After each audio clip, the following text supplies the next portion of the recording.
आज हम स्टार्ट करेंगे क्लास 12th में फर्स्ट चैप्टर में उत्पादन संभावना वक्र, प्रोडक्शन पॉसिबिलिटी कर्व, जिसे शॉर्ट में पीपीसी कहते हैं। अब हम बात करते हैं पीपीसी होता क्या है, प्रोडक्शन पॉसिबिलिटी कर्व क्या होता है। तो उत्पादन संभावना वक्र दो वस्तुओं के उन विभिन्न संयोगों को प्रदर्शित करता है जिसे अर्थव्यवस्था में उपलब्ध सीमित संसाधनों एवं तकनीकी का प्रयोग करके उत्पादित किया जाता है। यानी उत्पादन संभावना वक्र का अर्थ होता है जो अर्थव्यवस्था में संसाधन सीमित होते हैं, सभी को मालूम है, और तकनीकें स्थिर, यानी अर्थव्यवस्था में जो उत्पादन किया जाता है उसके लिए उपलब्ध संसाधन सीमित होते हैं और जो तकनीकी होती है वो स्थिर होती है। उनका स्थिर तकनीकी से सीमित संसाधनों से हम अर्थव्यवस्था के अंदर कैसे उत्पादन कर सकते हैं या कितना कितना उत्पादन कर सकते हैं, या उत्पादन की हमारे पास क्या क्या पॉसिबिलिटीज़ होती है, संभावनाएं होती हैं, उनको पता करना, वो हमारा उत्पादन संभावना वक्र कहलाता है। जैसा कि इसमें हम एक टेबल देख पा रहे हैं कि उत्पादन संभावना वक्र की एक तालिका है जिसमें दिया कि यदि ये मान लिया जाए कि उपभोक्ता में दो वस्तुएं, अर्थव्यवस्था में दो वस्तुएं एक्स और वाई उत्पादित की जा रही है, तो इसमें जो पहली वस्तु एक्स वस्तु है, अगर हम उसकी 0 वस्तु इकाई उत्पादित करते हैं तो जो वाई वस्तु है उसकी हम 100 यूनिट उसकी उत्पादित कर सकते हैं। यानी कुल मिलाकर जो हमारी तकनीकी उत्पादन के जो साधन है वो पूरी तरह से वाई वस्तु के उत्पादन में लगे हुए हैं, तो यहाँ हमारा वाई वस्तु का उत्पादन अधिकतम होगा। इसी में जब आगे देखें कि अगर हमें वाई वस्तु की मात्रा कम करके अगर कुछ साधन या तकनीकी को अगर हमें एक्स वस्तु में लगाते हैं तो हमारे पास दूसरी संभावना बनती है कि एक्स वस्तु का हम 10 उत्पादन करेंगे तो वाई वस्तु का उत्पादन हमारा 90 रह जाएगा।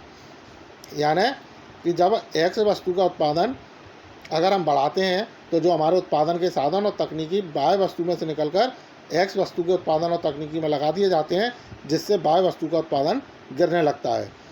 अगर इसी में आगे देखें तो हमारे पास सी संभावना बनती है कि जिसमें हम वाई वस्तु में से और कुछ तकनीकी और साधन को निकालकर यदि एक्स वस्तु के उत्पादन में लगाते हैं तो एक्स वस्तु का उत्पादन बढ़ने पर वाई वस्तु का उत्पादन हमारा कम हो जाएगा।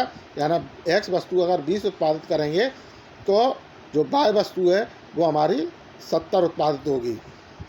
इसी क्रम में जब आगे और बात करते हैं तो हमारी 30 वस्तु अगर एक्स वस्तु की अगर हम 30 मात्रा बना रहे हैं तो वाई वस्तु की 40 मात्राएं हमारी रह जाएंगी।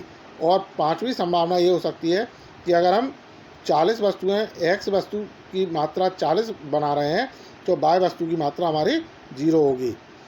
इसी को जब हम एक सारणी के द्वारा समझते हैं तो इस तरीके से अब हम इसको रेखा चित्र के माध्यम से समझने का प्रयास करेंगे। तो जैसा रेखा चित्र में आप देख पा रहे हैं कि ओ एक्स अक्ष पर हमने वस्तु एक्स को मान लिया और वो ओ वाई पर वस्तु वाई को ले लिया। तो जैसा कि हमने तालिका में देखा था कि 0 एक्स वस्तु का उत्पादन था और वाई वस्तु का उत्पादन 100 था, तो हम उसको चित्र में इसी तरह से देखेंगे कि जो 0 हमारा एक्स वस्तु अगर 0 है तो वाई वस्तु हमारी 100 होगी, जिस पर हमने ए नाम दिया। ए संभावना हमारी हो सकती है।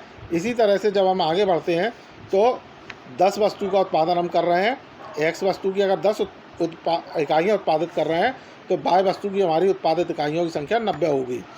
इसी तरह से जब हम लास्ट में चौथी संभावना तक आते हैं तो जब हमने देखा था टेबल में कि पांचवी जो संभावना थी जिसमें हम 40 वस्तुओं उत्पादित कर रहे हैं तो वाई वस्तु हमारी 0 हो रही हैं। तो यहाँ वही चीज़ कि जब हम एक्स वस्तु की अधिकतम 40 इकाई उत्पादित करते हैं तो वाई वस्तु की 0 इकाई उत्पादित होगी, यानी ई बिंदु आपको दिखाई दे रहा है।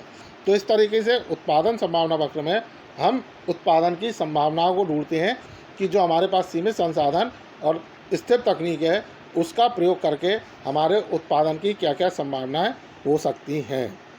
सो गाइस, आपको ये समझ में आया होगा। Thank you.